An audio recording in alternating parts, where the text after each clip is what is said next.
Welcome back again to another one of our summer series seminars. This is a term I've just invented today to describe our seminars. This one is on double materiality, this concept that the EU has embedded into the ESRS and the CSRD and all this sort of climate reporting. And yeah, we're gonna talk about it today. So in a little bit different format to last time. Last time was very much a kind of, give you all the information, like the kind of brain dump approach. This one, just like really condensed it down to maybe like 10 minutes of me kind of speaking, hopefully about 10 minutes. And then I wanted to the next part, the majority of the hour actually, to be a bit more hands-on. So we'll start with a brief kind of overview of what is this concept of double materiality. We'll talk about the importance of like understanding the game business and its value chain and the way that double materiality interacts with the game's business value chain.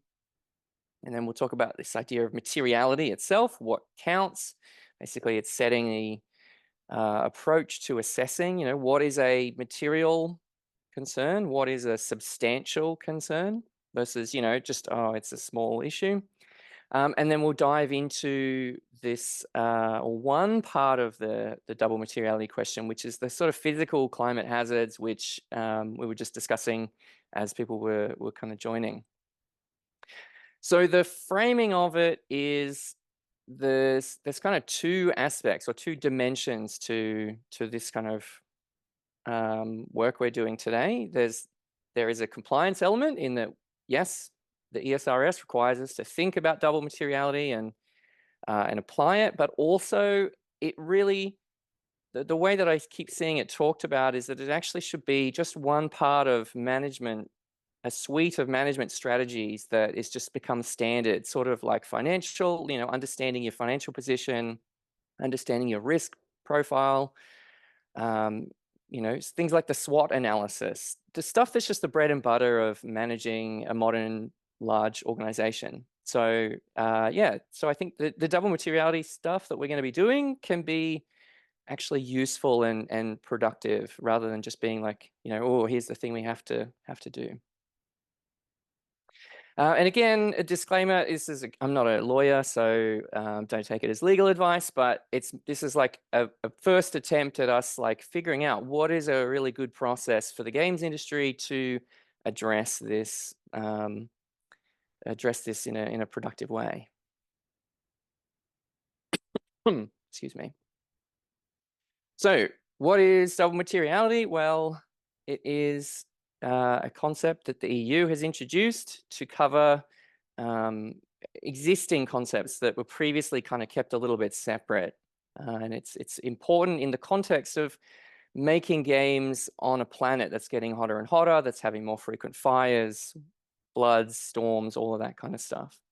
So the EU gives us this definition or this description of double materiality. It's basically anything a business or organization does that impacts on people, on the environment. That's one half of it. And anything that is a sustainability question, that is a climate question, that might affect your business in return. So if you think about it, it's like closing the loop.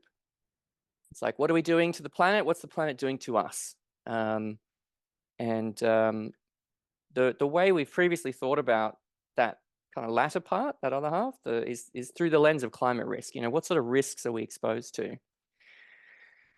So yeah, so there's this quote here from the ESRS Q&A, which is, it's how social and environmental issues create financial risks and opportunities. So it's not just about the negatives. Again, it should be a positive management approach, or could be a positive management approach if we embrace it.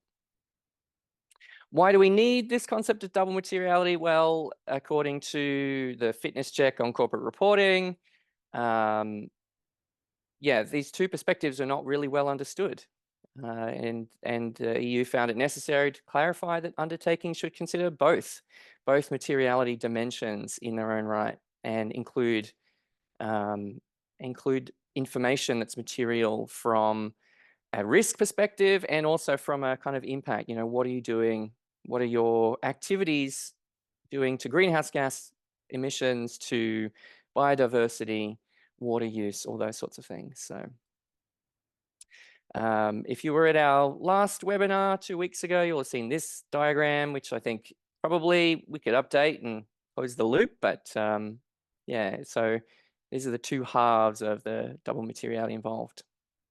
So how do we apply it? How do we actually think this concept? Well, we need to know our value chain. This is the entire process or the components in our network of business relationships, of customers, of employees, investors, logistics, all this kind of stuff.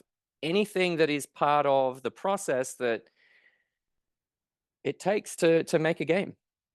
From your software suppliers to your staff to your funders, your distributors, Steam, Microsoft, Sony, whoever else, and end users, and everything in between, everything that kind of makes games actually happen, all those little details, that's all part of the value chain.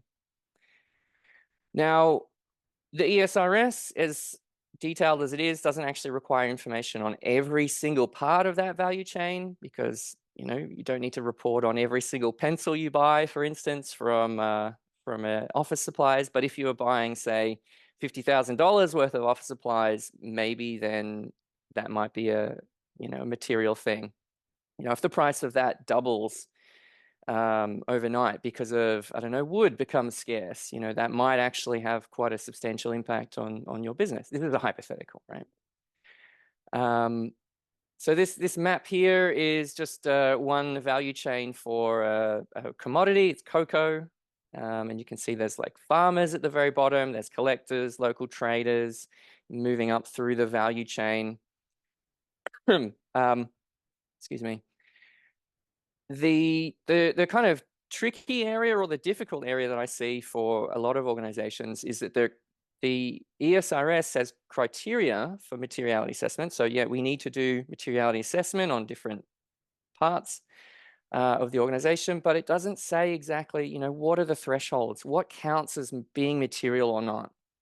And so there is an element of judgment. You need to be sensible about it, and that might be a challenge, right? So calibrating our expectations around, what is material, I think is going to be a important part of our kind of initial attempts at disclosure and calculation. So some of the kind of main elements of the games business value chain that I see coming up in existing disclosures and in the way that what it takes to make games happen. That's everything from IT hardware suppliers, software providers, your software platforms that you're on, travel, if you're here's a good example. If you are an indie developer in Australia, for instance, like a really big part of your value chain is going to be the ability to go overseas and sell your game to a publisher, and the ability to travel, the cost of that travel, conferences and things like that might be a really big part of your value chain. Data centers and storage networks, these are the things that, the kind of the cloud stuff. I think that's a pretty well known that's an important part of the game's value chain. And then we have things like distribution partners, both physical and digital, outsourced work. If you have contractors, maybe audio, translation, localization, all of those organizations are part of your value chain. And employees, of course, and end users, the gamers themselves. So the only kind of tip I have for kind of understanding your value chain, this is obviously going to be different for everyone. You will have a better sense of your business value chain than me. But look at your financial records. Anything you're spending money on, particularly like large amounts of money, it's probably going to be a important part of your value chain. Okay, so that's this idea of double materiality and the value chain. The ESRS says, okay, we have to look at our entire value chain for impacts, apply double materiality across the whole value chain. We can't just ignore our partners. We need to, like, be aware of the things that are likely to affect them, because that flows on to us as well. So how do we decide, okay, what is a material sort of impact? To get really kind of technical or really detailed, go back to the sort of kind of the original definition of materiality is it comes out of like accounting. So the EU's 2013 accounting directive has this definition of what material means. So it's anything where any bit of information or the status of information or omitting that information or getting it wrong could reasonably be expected to influence decisions that people are making, whether that's an investor or it's a competitor, thinking you're, I don't know, somehow magically producing things in ways that they aren't. I'm trying to think. There are, all sorts of other stakeholders, anyone who uses financial information, basically. If it's, if omitting information or not having it be correct makes a difference to them, then it might be material.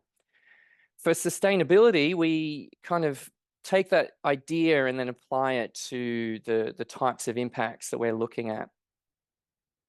So for actual negative impacts, materiality is based on how severe the impact is. So for instance, when we're looking at greenhouse gas emissions and the impact of, say, the use of electricity, if the severity of the emissions associated with your electricity is basically nil because you're buying all renewable power, it's all coming from hydro, wind, electricity, then it stops kind of being a material impact. The impact is nil or very small. And for potential impacts, which is things like risks, climate risks, transition risks, physical risks from extreme weather and things like that, we look at severity of the potential risk and the likelihood of it happening. And we can further add a detail to that. So severity is how big is the impact? Does it affect all of your business, or is it just like, oh, we have an outage on one machine and we have backups, blah, blah, blah. And the scope of it, is it going to last for a really long time? Does it disrupt everything? Is it just I don't know, is it a passing, fleeting impact? Does it cost nothing in the end, or is it actually, a substantial risk? And how easy can it be to fix that impact? If the risk is that, well, one computer goes down, we have to fix it, that's pretty small. But if it's like all of our data centers go offline, it takes us weeks to get them back up online, and X amount of dollars get lost because our game servers are not online anymore, then that's a pretty serious kind of impact, potential impact. So there's two kind of lenses that we look at potential climate risks through. One is this idea of transition risks. This is the changing politics and the economics of that we do business in, or that we make games in. That can be things like higher power costs, which can be flipped on its head and be an opportunity if we can manage to invest in our own generation and lower our power costs. It could be new taxes like carbon taxes or the European cross-border adjustment mechanism. At the moment, that only applies to steel, but eventually it might apply to, I don't know, high carbon IT products. We don't know. It's a pretty important sort of mechanism, though. Extended producer responsibility schemes. This is more like, think of Coca-Cola and the container schemes. Those often get funded, those collection schemes get funded through extended producer responsibility type schemes. That might be a risk for us. Unlikely, but we could imagine, say, an extended producer responsibility scheme for plastic game discs. Maybe we have, as an industry, have to fund a 10-cent collection scheme for waste plastic. Changes to supplier economics and dynamics, like the aforementioned example where, a particular supplier's costs double overnight because of a particular climate change or environmental impact, which has a kind of flow-on effect to us. Distribution and service disruptions due to energy systems, high costs. People tend to want to like shut down to save power, all this sort of stuff. It's kind of happening in pockets around the world, and it could always spread.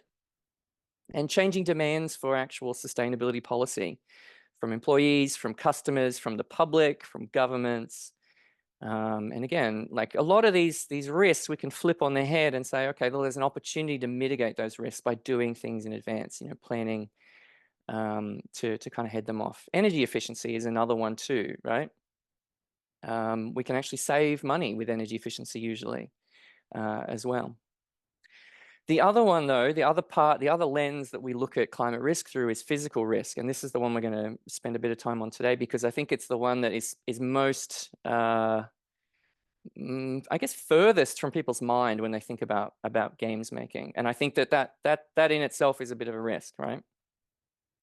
So the types of risks include heat waves. There are health impacts to heat waves, especially as they go longer and longer, right? It puts stress on the body, particularly on people who are at risk. So that might be the sick or the elderly, the vulnerable. This might not be your staff. It might be the family members of your staff. And that means people take time off work to stay home, or it just gets in the way. Increases the costs of power for air conditioning, your offices, but also if you have on-site servers. A huge amount of power is often used by on-premises server cooling. They don't have the same efficiencies of scale as like data centers do, big data centers. So that could actually be reasonably substantial. End user behavior in heat waves. We haven't really seen the kind of, or too many of the really, really prolonged heat waves that the models are sort of predicting. But what happens when it's just too hot to really do anything? Are people going to want to play games? Are they going to want to run their big TV? Add more heat to their home? Maybe this is an Australian issue, but I grew up in really hot summers, and big CRT TVs and computers were like, that was the trade-off. You had to endure that to play games in summer, and that's only kind of going to get worse. Wildfires as well have health impacts, I should say, from things like smoke, which again impacts your staff and your staff's family members, the supply, your support staff even, the people who, do a lot of the after hours, maybe the cleaning stuff, who knows.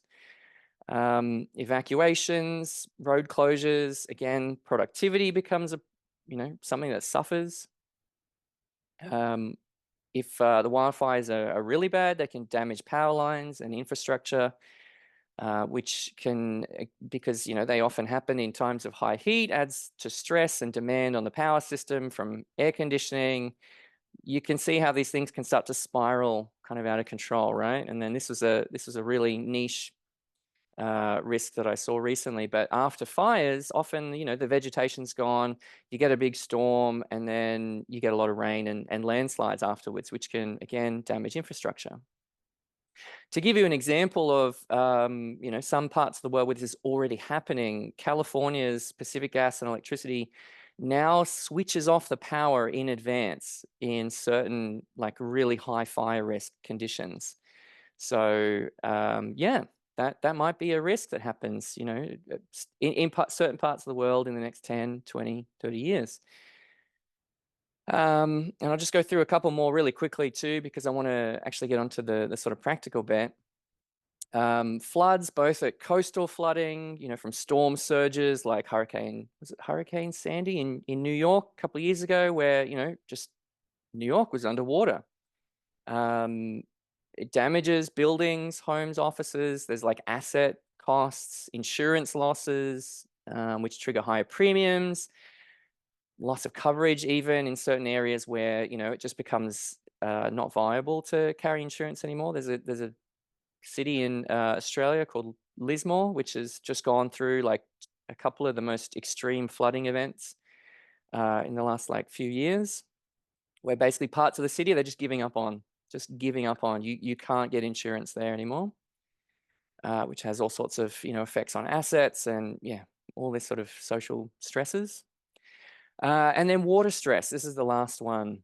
And that's a particular issue for large data centers, which use, or some of them use large amounts of water for cooling because it's often a cheaper way than, doing heat pump cooling, having an evaporative cooler, for instance. And that can bring those organizations into conflict with local communities, particularly if, people need to drink water, they need to shower, they need to, do cooking, the ordinary things of life. And then there's a data center down the road that's hoovering up thousands and thousands of liters of water a day. That might be a problem. And that combines with the risks of droughts in the same areas where this sort of like chronic risk, which is this sort of like low level, constant sort of concern, becomes one of these acute risks like floods and fires and things like that. So Mexico City, if you saw the news in kind of May, there were predictions that it could be out of water by the end of June. I was just asking a friend last night whether that actually happened. She said no, they did have some rain, but it was pretty touch and go for a while there. South Africa, Johannesburg, I think, was basically out of water or effectively out of water a couple of years ago. India this year, we've seen areas where basically people are rioting over water. In California, of course, as being the big American water concerned place. So yeah, and these are just a couple of the full gamut of physical climate risks, climate hazards that the ESRS suggests looking at. And today we're going to, in just a minute, we're going to look at tools to basically see where are the risks around the world, and we'll talk about what to do about them. So where do these things impact with the games biz? Well, I've got 4 tools here to kind of help us to visualize where these sort of impacts are likely to happen, because they're not going to be everywhere, right? They're in very particular places, and so it's worth knowing them. So there's our first tool. Let me just Alt tab across. There we go. Is the following one, which has projections for the number of heat waves in Europe for the next sort of 100 years or so. So we can fast forward to about, let's say 2030. You can see the number of heat waves is already kind of increasing in parts of southern Europe. And skip forward to say, I don't know, 2050, we look at the really long range and things are starting to get really dire. So like parts of central and southern Italy are looking like, okay, that looks to me like about 35 days of heat waves a year, which is pretty extreme. I don't know about you, but when it stays hot for any longer than a couple of days, it really sucks. And that's the optimistic model of climate change, right? So that's the RCP 4.5. There's also the pessimistic model, which is the business as usual. We don't make the transition happen, and that's the RCP 8.5. And we're up to like, I don't know, 40, more than a month of heat wave days every year by 2050 in parts of Spain, Italy, maybe parts of Greece. And looking bad for other parts of the world. So that's the first one. That one might be relevant for anyone who's located in maybe Portugal, Spain, Italy, Southern Europe, the Mediterranean. The next one is the fire weather indicators.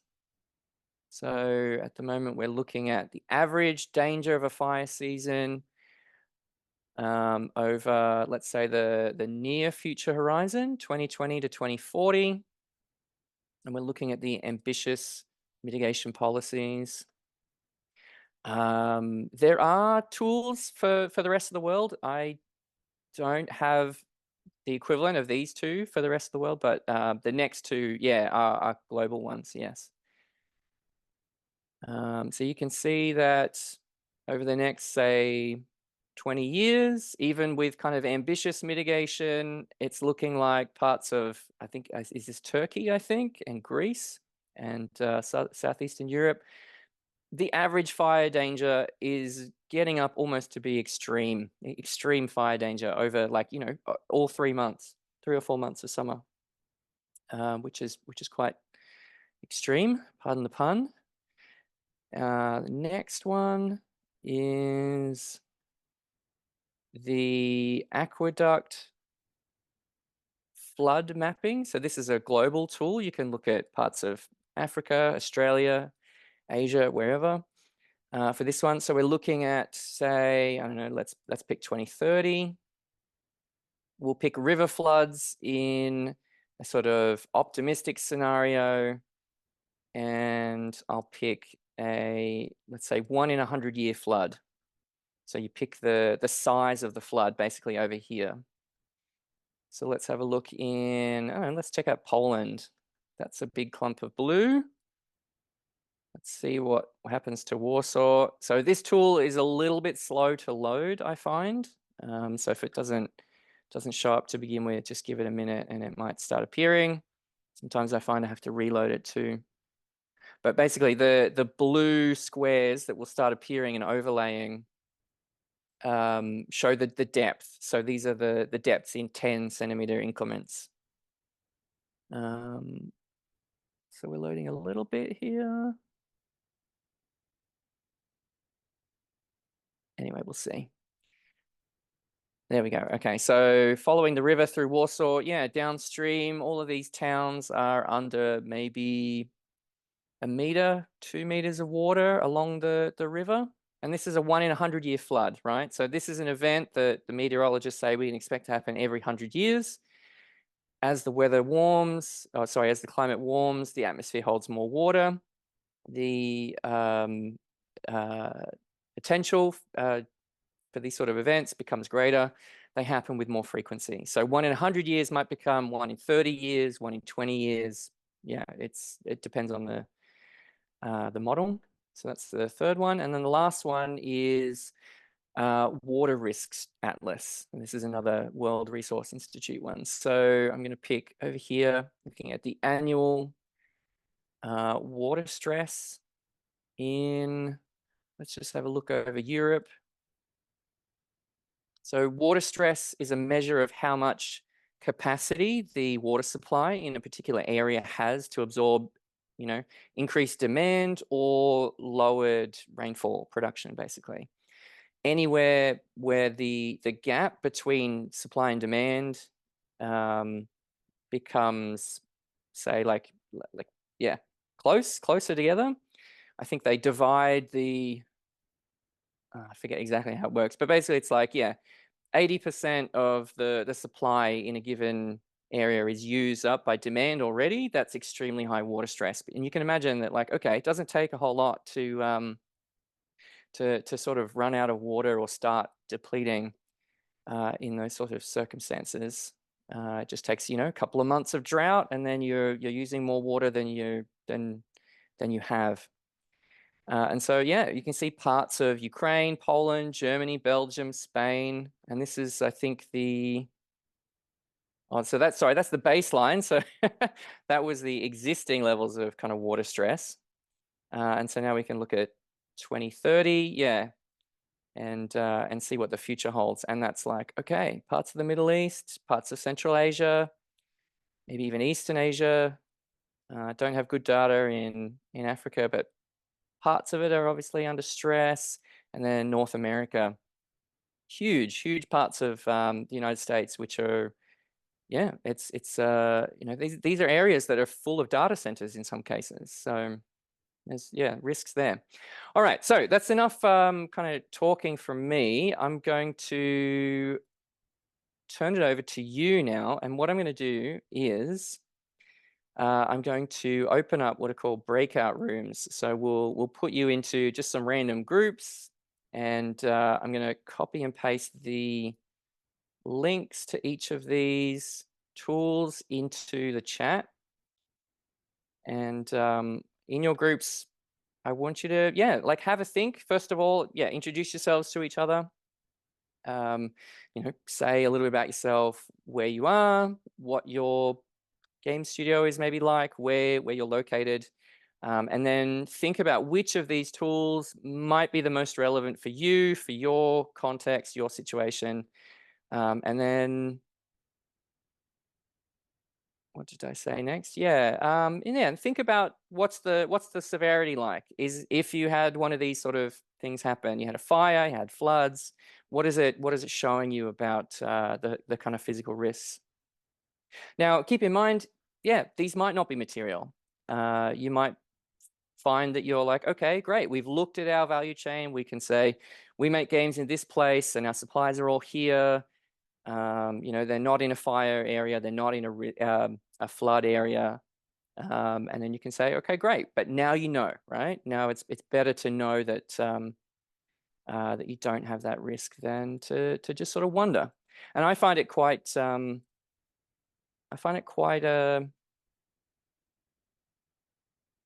I don't know, is it like encouraging, positive?